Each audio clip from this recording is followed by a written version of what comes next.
मित्रों, अपने संध्या काल को स्वर्णिम काल बनाए के लेखक लक्ष्मणदास अग्रवाल का नमस्कार स्वीकार कीजिए। लीजिए, इस पुस्तक के डिजिटल प्रसारण की 33वीं कड़ी में आप सभी का स्वागत है। इस कड़ी का विषय है Shri Ram child welfare foundation, जो सन 2003 से काफ़ी कार्य कर रही है बच्चों के लिए और नवयुवकों के लिए प्रेरणा के रूप में और उन्हें एक अच्छा सा प्लेटफॉर्म देने के रूप में। तो बस सुनिए और हमें प्रतिक्रिया दीजिए। याद रखिए, प्रसारण समय है संध्या 6:30 बजे। धन्यवाद। Shri Ram child welfare foundation ने अपनी स्थापना के साथ जिन क्षेत्रों में कार्य करने का निश्चय किया था वो कार्य हम कर रहे थे। तब हमने विचार किया, अपने ट्रस्ट के सहयोगियों से विचार विमर्श किया और फिर वे सारे सदस्य और हमारी कमेटी के जो मित्र थे सबने अपनी अपनी राय दी और तब ये निर्णय लिया गया कि बच्चों के लिए आजकल खेलकूद के साधनों का अभाव है। खेलकूद के लिए ना उनके घर में जगह है और ना बहुत अच्छी स्कूलों में। तो क्यों ना कोई ऐसी व्यवस्था की जाए कि उन बच्चों को जिनकी पहुंच स्टेडियम या खेल के मैदान तक नहीं हो पाती, उनको खेलकूद की जगह और साधन मिले। और इसके लिए हमने निर्णय लिया कि जिन स्कूलों में स्थान है वहां चिल्ड्रन पार्क विकसित किए जाएं।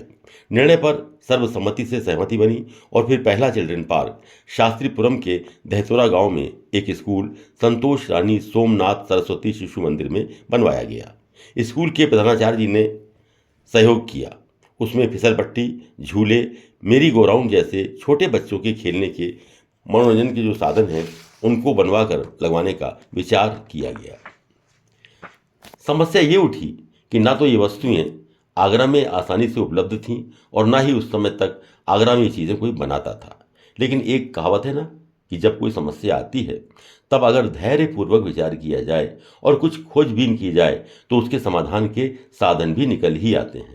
हमारे एक मित्र श्री प्रकाश नारायण अग्रवाल जी ने कारीगरों का इंतजाम किया और इस तरह से बच्चों के लिए खेल उपकरणों को बनवाया गया। 9 फरवरी सन 2009 को पहला पार्क बनकर तैयार हुआ, जिसका उद्घाटन सुप्रसिद्ध चिकित्सक एवं समाजसेवी डॉक्टर MC गुप्ता ने किया। बच्चे अत्यंत प्रसन्न हुए और हमें इस बात की प्रसन्नता हुई कि हमने अपने नौनिहालों के लिए कुछ सार्थक कार्य किया है। फिर ये क्रम जारी रहा, यद्यपि इसमें काफ़ी आर्थिक व्यवस्था करनी पड़ती थी और मुश्किलें भी आती थीं। अब जैसे दूरियागंज में महाराजा अग्रसेन इंटर कॉलेज की बिल्डिंग के पिछले भाग में अग्रसेन बाल मंदिर है, वहाँ हमने पार्क के निर्माण का निर्णय लिया। हमने पहले से ही ये व्यवस्था बना रखी थी कि हर पार्क को तैयार करने से पहले हम उस विद्यालय के प्रिंसिपल और मैनेजमेंट के साथ एक लिखित समझौता करते थे। उस समझौता पत्र की सबसे बड़ी कंडीशन ये होती थी कि 1 वर्ष तक फाउंडेशन अपने बनवाए पार्क की देखभाल करेगा और उसके बाद की जिम्मेदारी उस विद्यालय के प्रिंसिपल और मैनेजमेंट की होगी।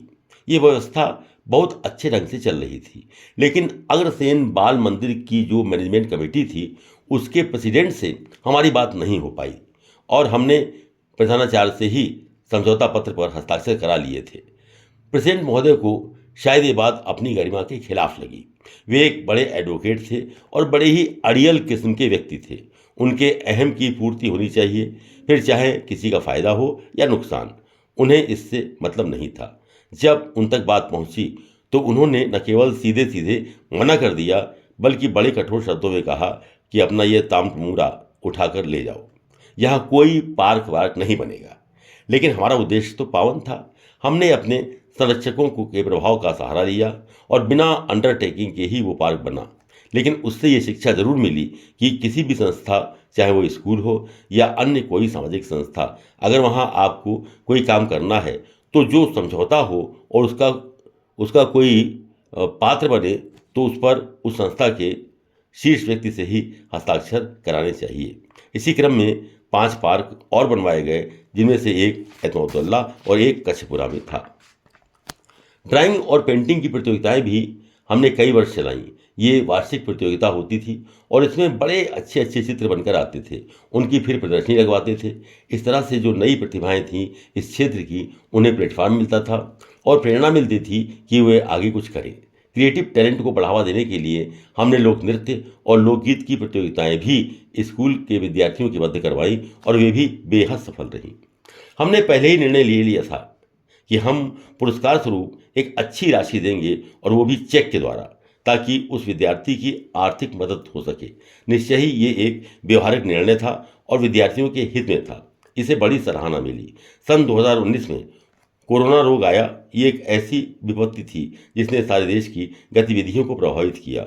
मैं स्वयं और मेरी पत्नी इससे ग्रसित हुए और इसके बाद जो दुष्परिणाम आने थे उनका प्रभाव भी ठीक होने के बाद हम पर रहा। लेकिन खुशी की बात यह थी कि संपूर्ण विश्व की तुलना में हमारे देश ने न केवल इस पर जल्दी ही काबू पा लिया, बल्कि हमारा देश इसकी वैक्सीन बनाने वाले देशों में जो अग्रणी देश थे उनमें शामिल था और हमने अन्य देशों की मदद भी की। कोरोना के बाद उसके प्रभाव से जब हम मुक्त हुए तब मैंने सोचा कि क्या इस फाउंडेशन को जारी रखा जाए, क्योंकि मेरी उम्र तब 85 वर्ष की हो चुकी थी और शारीरिक क्षमताएं भी कम हो रही थीं। तो इसे कौन संभालेगा, ये सवाल था। मैंने अपने मित्रों से विचार विमर्श किया। मेरे पुराने साथी श्री राम मोहन सीए और उनके बेटे दीपेंद्र मोहन से मैंने सलाह ली। उन्होंने कहा कि बच्चे आपके बेशक अभी बिजनेस में हैं, लेकिन अब आपका व्यापार और बच्चों की उम्र दोनों ही इस स्तर पर है कि मुश्किल से 4-5 वर्ष बाद उनकी व्यस्तताएं कम हो जाएंगी। तब तक आप इसे बंद ना करें, किसी तरह चलने दें, फिर वे संभाल लेंगे। आपने एक बड़ा ही पावन संकल्प लिया है और स्थितियां कुछ भी हों, ऐसे संकल्पों को जारी रहना ही चाहिए। आप अपने बच्चों से बात कीजिए, हमें विश्वास है कि वे पीछे नहीं हटेंगे। उनकी बात मुझे समझ में आई और मैंने अपने बच्चों से बैठकर बहुत ही विस्तार से बातचीत की। सभी बच्चों की सहमति थी और मेरी एक बहू और एक पौत्र ने मुझसे तुरंत अपने सहयोग का वादा किया। दोनों ने मुझे कहा कि ये संस्था चलती रहेगी, आप निश्चिंत रहें।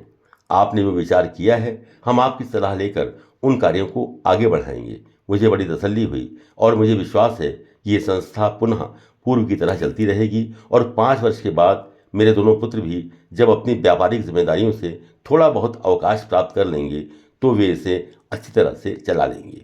मेरे मित्र और मेरे सहयोगी तो सब मेरे साथ हैं ही।